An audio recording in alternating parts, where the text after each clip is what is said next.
The Liyue Series is a series of weapons that are only available on certain event weapon banners. Each weapon in this series tells a tale from the history of the Geo Archon Morax. In this video, I'll go over the lore presented in this weapon series and the stories of Liyue's past that they tell. Also, if you like this video, consider subscribing. It helps me out a lot and I'd really appreciate it. Anyways, let's move right on and get into the video.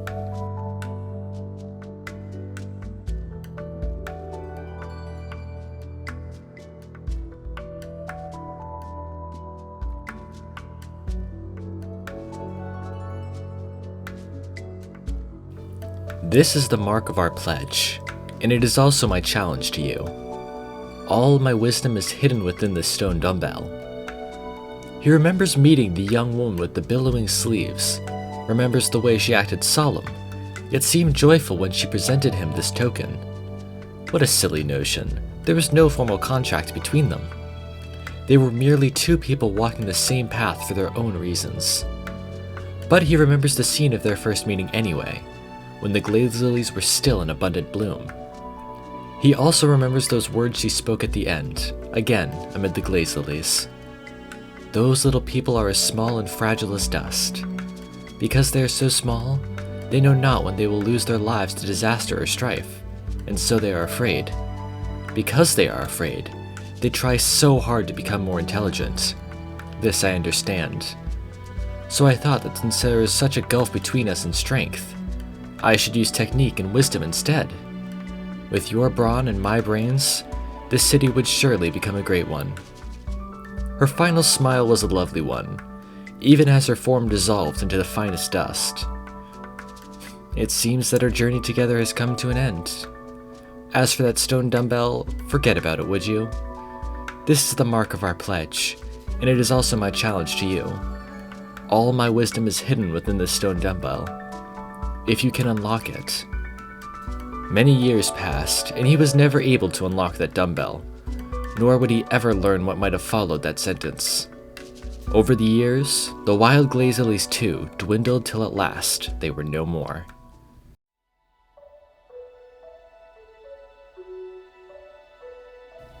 In the distant past, when the gods and spirits walked the land, when all the land was in turmoil, people must have asked such questions. Please tell me, where have my lover and children gone? When will those who have departed return to us?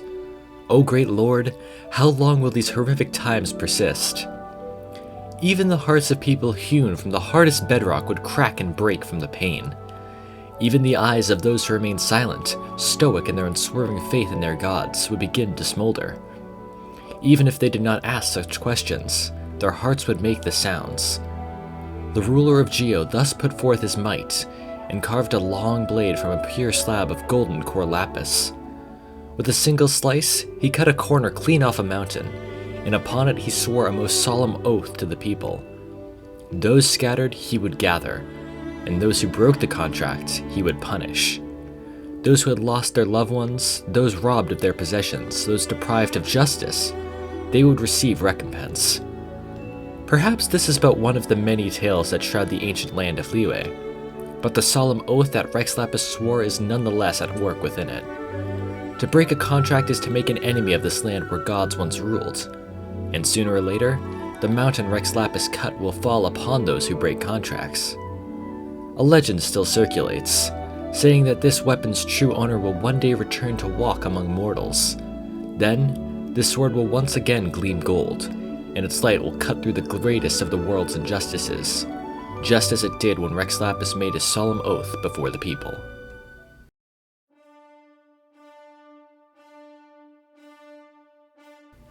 A long time ago, a dragon there was to be found in Liyue.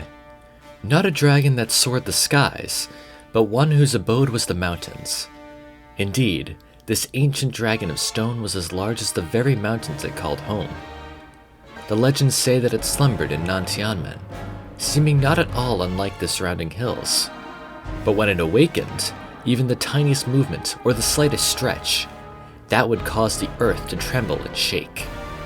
Then, Rex Lapis came before the dragon, seeking to stop the earth's quailing. They say that for a long while, the land knew peace, and that Rex Lapis gained another comrade by his side. But in the end, the union of dragons, gods, and men was perhaps not to be. The dragon was sealed in the bowels of the earth. Fearing the ire of the gods and the Adepti, the Geo-bishops, who once heeded the trembling of the rock and wrought havoc alongside the dragon, fled into the roots of the mountains. But as millennia passed, the dragon began to stir once again. The legends hold that those who triumphed over the dragon stabbed the sword into the ground next to the giant tree that subdued the ancient dragon. As one of the seals, monsters and malevolent mortals would be unable to touch it.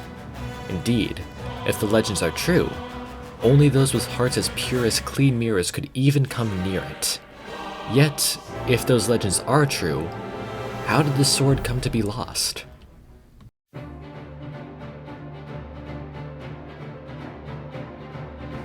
This was an ancient time, when ships sailed alongside sea monsters.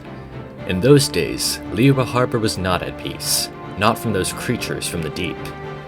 They say that a great shadow once dwelt within the oceanic abyss. With great vortexes and whirlpools, it would smash even the strongest of ships, and drag its prey down into the sunless depths. They also say that a divine island would emerge from the sea, rainbow-clad and fog-shrouded. All who are fortunate enough to set foot on that island will find treasures buried for time incalculable. Still, others say that this island is a great monster and a threadbare torpor. Most legends that pass between sailors and skippers are such bizarre ones as these. But there is one story that they all believe.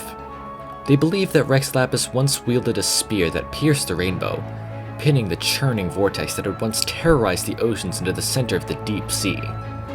Legends have it that since then, one can often see dolphins and whales congregate about that patch of the ocean, singing. Some hold that they mourn for the god that they revered, and sing many a winding dirge for it. Others claim that they do so in awe of Rex Lapis's great power, that he could indeed pierce the rainbow's arc and bring them down the sun. But folk legends also hold this, that one day, the vortex, consigned to a dead stillness by the Lord of Geo's divine spear, will once again begin to wake. When the wind once again brings the stench of the depths on shore, that will be the omen of a hurricane as large as a 9-headed hydra. Who then will be able to subdue that which lies in the deep? And that's all for the Liyue Weapon Series. These weapons all give some lore into the past of Liyue, with some being expanded upon in actual quests in the game, such as Osail and Beisht in the Liyue Archon quests, and Aishtaha in Zhongli's second story quest. Also, please give suggestions about what artifact set or weapon series you want me to cover too. I want to go over them all eventually. Anyways, that's it for this video. Thank you so much for watching. I hope you all have an amazing day, and I'll see you all in the next video.